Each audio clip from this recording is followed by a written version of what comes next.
میرا نام عائشہ ہے۔ 3 سال پہلے مجھے ایک لڑکا پسند کرتا تھا جس کا نام حمزہ تھا، لیکن مجھے وہ بالکل بھی پسند نہیں تھا۔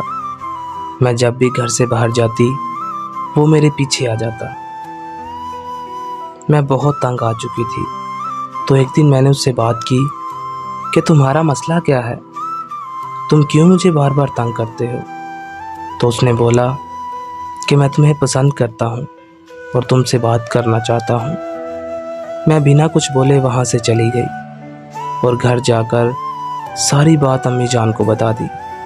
وہ لڑکا ہمارے گھر کے سامنے ہی رہتا تھا، تو امی ان کے گھر گئی اور اس کی بہت بے عزتی کی، لیکن اس نے آگے سے کچھ نہیں کہا، بس چپ چاپ سنتا رہا۔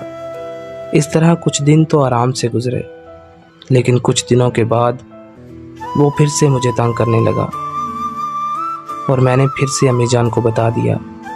اس بار امی جان نے اس کے گھر والوں سے خوب لڑائی کی اور اس بات کی وجہ سے ان کے گھر میں کافی لڑائی ہوئی، جس کی وجہ سے اس کے گھر والوں نے اسے گجرانوالہ کام کرنے کے لیے بھیج دیا۔ اب وہ مہینے میں صرف ایک بار آتا ہے اور میری طرف دیکھتا بھی نہیں۔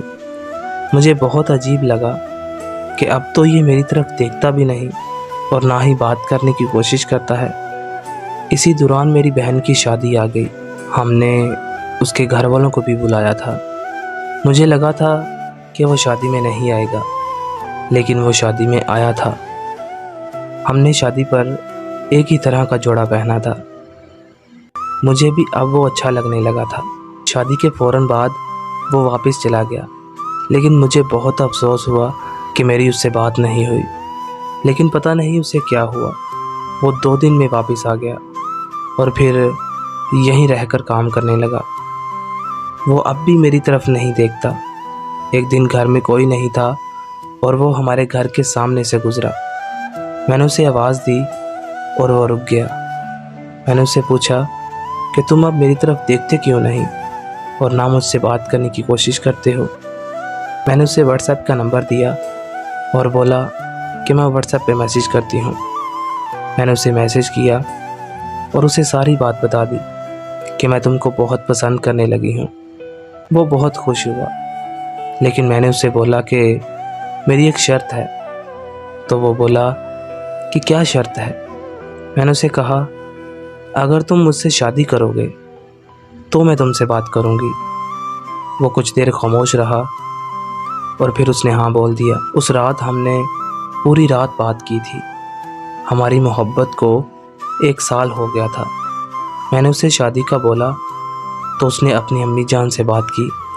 اس کی امی جان نہیں مان رہے تھے، لیکن پھر بھی اس نے منا لیا اور اپنی امی کو ہمارے گھر رشتے کے لیے بھیج دیا۔ لیکن میری امی جان نے منع کر دیا۔ انہوں نے کہا کہ ہم ذات سے باہر نہیں کرتے۔ اس کی امی واپس چلی گئی۔ ہمارے گھر والوں کو پتہ نہیں تھا کہ ہم بات کرتے ہیں، لیکن پھر امی کو پتہ چل گیا کہ ہم بات کرتے ہیں، تو امی جان نے مجھے بہت مارا اور موبائل بھی لے لیا۔ اس وقت میں ٹیچنگ کرتی تھی۔ اس بات کی وجہ سے گھر والوں نے ٹیچنگ بھی بند کروا دی، لیکن کچھ دنوں کے بعد میں پھر سے ٹیچنگ کرنے کے لیے جانے لگی۔ وہاں پر میری ایک دوست تھی۔ میں نے اپنی اس دوست کے موبائل سے اس سے بات کی۔ اس نے پوچھا اتنے دن کہاں تھی؟ میں اتنا پریشان تھا۔ تو میں نے اسے ساری بات بتائی کہ امی کو پتہ چل گیا تھا کہ ہم بات کرتے ہیں اور مجھے انہوں نے بہت مارا۔ اور پھر میں نے اسے بولا کہ اپنی امی کو پھر سے رشتے کے لیے بھیجو۔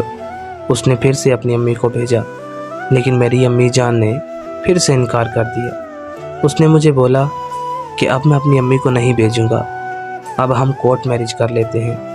میں نے بولا ٹھیک ہے، میں سوچ کر بتاؤں گی۔ لیکن پھر اچانک میرے ابو کی ڈیتھ ہو گئی۔ میں بہت روئی۔ 2 مہینوں تک ہماری بات نہیں ہوئی۔